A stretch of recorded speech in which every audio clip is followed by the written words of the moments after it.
Hello everyone, welcome to another one of my Wednesday God on My Mind, and it is actually Wednesday this time.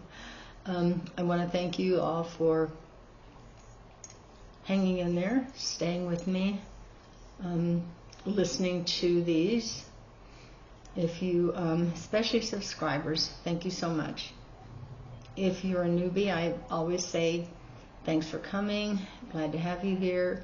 If you like what you hear, go ahead and hit that subscribe button. And for everybody, hit that like and share button. You never know, it might help somebody. Anyway, oh my goodness. So, first an update on the cancer. I have my first meeting or appointment with one of the surgeons on this Friday.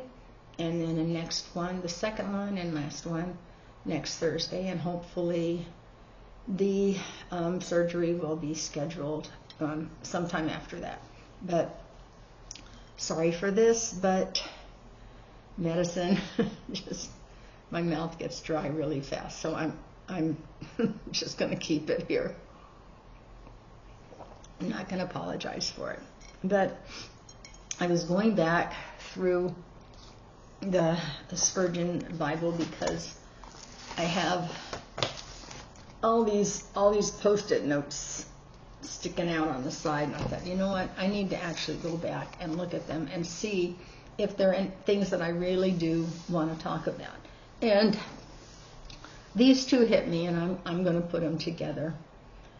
So the first one is from Genesis 8:1, where it says, God created a wind, or God caused a wind. But and Spurgeon's talking about all the things that God does with the wind. He can send them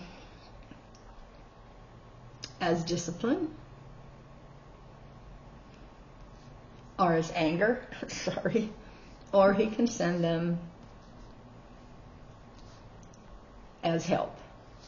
And he talks about all the things that, the wind can do this, the winds can do that. But then what he says here is, in the middle of his notes, he says, there is not an angel in heaven, but God will make him to be a servant to us if we need him.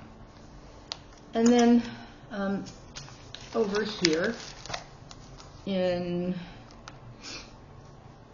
Genesis 35, this is from verse 1,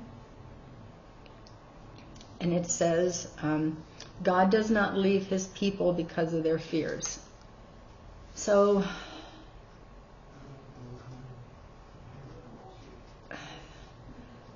many things can cause fear. I mean, I've lost jobs,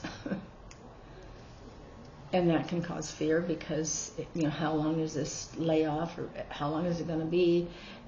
Am I going to be able to find another job quickly? Will I be able to pay my bills? Will I be able to put food on the table, gas for my vehicle so I can go to appointments? And when there's health issues, whether it's you or a family member, will they be okay? You've heard me talk about it before, but I have a son that's diabetic, and he got it from his dad from Agent Orange, and he has lost half of one leg and half of a foot, and he has a kidney and a pancreas transplant. And you look at him and you think he's fine, but when he goes in shorts and other things, he's not. The doctors told us at one point that he had less than 2 years to live, and he was on the list for a pancreas and a kidney. And it hit me like a horse kicks you in the stomach. And yes, I think if Andrew hadn't been there to hold me up, I probably would have hit the ground. But then there's fear, because we waited and we waited and we waited, and then 2 years came and it passed. A month passed, another month passed, another month passed, and it was like, how long, Lord? Is he going to get this on time, or is he going to leave? And in the meantime, all the dialysis treatments, 3 days a week, and all the hospital visits because of all that. So yeah, there's fear. And fear's normal. And then when our youngest granddaughter was 7.5 months, she had open heart surgery. Now there's fear too. She's on that table. It's her heart. You have fear, and God understands it. And what Spurgeon says here in this one is that though we may grieve the Lord by doubting and fearing, still He will not forsake us. If there is faith in our heart, though it is little, we will have to say, in spite of our doubts and fears, He has always been with me wherever I have gone. He's always been there. I can look back in hindsight, and I can say, yes, He was there. He was always there. And even if my son hadn't gotten his transplant, which meant another family had to lose someone, even if we lost him, where would he go? God was always there.